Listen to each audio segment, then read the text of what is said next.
Ce matin, c'est la taxe Zuckman qui vous intéresse. Alors, pas vraiment la mécanique, mais ce qu'elle est véritablement devenue, c'est-à-dire d'un côté un totem et de l'autre un tabou. Oui, alors Patrick, la taxe Zuckman, c'est le totem de la gauche, mais pas seulement, car je vous rappelle qu'elle a été votée en première lecture par l'Assemblée nationale, alors que François Bayrou était Premier ministre. Cette taxe dit une chose simple, vous le savez, mais je le rappelle, 1800 personnes en France qui possèdent plus de 100 millions d'euros de patrimoine et qui, par un système d'optimisation fiscale, ne payent pas assez d'impôts, leur prélever 2% par an rapporterait entre 15 milliards pour le PS et 20 milliards pour les Verts. Tout le monde comprend à peu près jusque-là.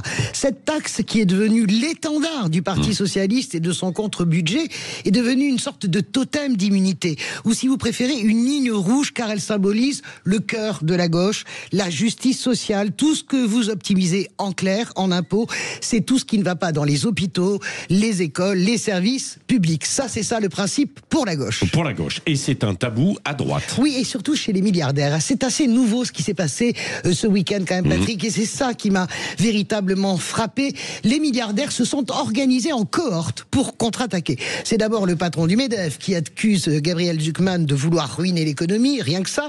Puis Éric Larchevêque, vous savez, ce milliardaire, 375 millions d'euros de patrimoine, qui écume les plateaux télé depuis 48 heures pour expliquer qu'il n'aurait pas les liquidités pour payer la taxe Zuckman. Et le boss en personne, Bernard Arnault, 157 milliards de fortune personnelle, qui accuse Gabriel Zuckman d'être d'abord un militant d'extrême gauche et d'être incompétent. Une rage volontaire pour créer le clivage et faire tourner l'opinion, jusqu'à présent plutôt favorable à la taxe Zuckman. Et voilà que les économistes s'en mêlent. 7 prix Nobel d'économie disent vive la taxe. L'équipe adverse contre-attaque en sortant ces économistes. Ce dispositif est mal foutu et Zuckman, en gros, est un imposteur. Et qu'est-ce que ça dit, ça, Françoise ? D'abord que tous les journalistes sont devenus des spécialistes d'économie diplômés de Berkeley. Alors là, tout le monde y va de son commentaire, de sa question, de son analyse. Nous, ici, au moins, Patrick, on est honnête. Nous ne sommes pas capables, je vous le dis, de déficeler un mécanisme de fiscalité aussi complexe. En revanche, ça dit surtout ce qu'est un budget. Un budget, c'est l'heure de vérité en réalité. Et le budget remet en scène, comme jamais aujourd'hui, le clivage gauche-droite, le combat contre la politique de l'offre, qui consiste en gros à soutenir les entreprises, et la politique de la demande, qui consiste à redonner du pouvoir d'achat. Gabriel Zuckman et sa taxe ravivent ce clivage plutôt sain en réalité, et qui démontre, si besoin était, que le en même temps n'existe plus. Et d'ailleurs, a-t-il jamais existé autrement que comme un artifice de communication? Et ça démontre que la gauche et la droite, c'est pas pareil.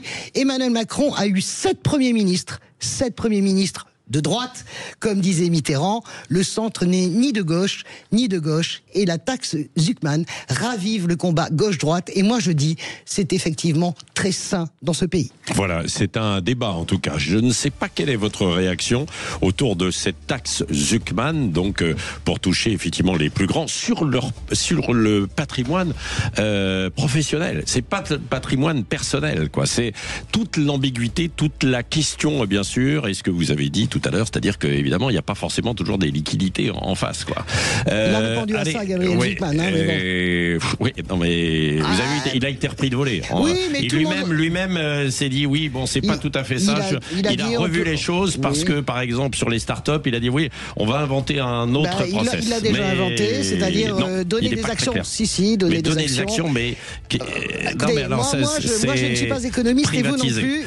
Si vous donnez des actions, effectivement, comme ça à l'État. Oui, non, il y a un système pour que ça ne soit pas privatisable. Bon, enfin bon, de toute façon, nous ne sommes pas C'est justement un débat. C'est justement un débat. Allez, dans un instant, c'est l'invité politique de Jean-François Killy avec Nathalie Loiseau, députée européenne, secrétaire nationale internationale donc d'Horizon.